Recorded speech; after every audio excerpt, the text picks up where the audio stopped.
అన్ని దానాలలో అన్నదానం గొప్పది. అన్నదానం జరిగే చోట సర్వ దేవతలు కొలువై ఉంటారు. అన్నదానం అన్నది భగవంతునికి అత్యంత ప్రీతిపాత్రమైనది. దరిద్ర నారాయణ సేవ ధర్మదేవతకు త్రోవ. అన్నదాత సుఖీభవ.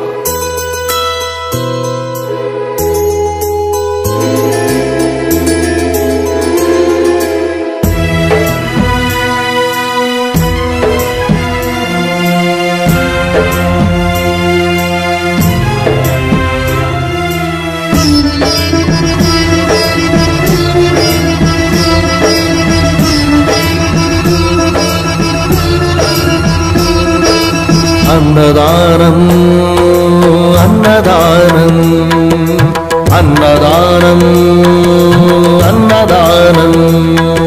ఇహానికి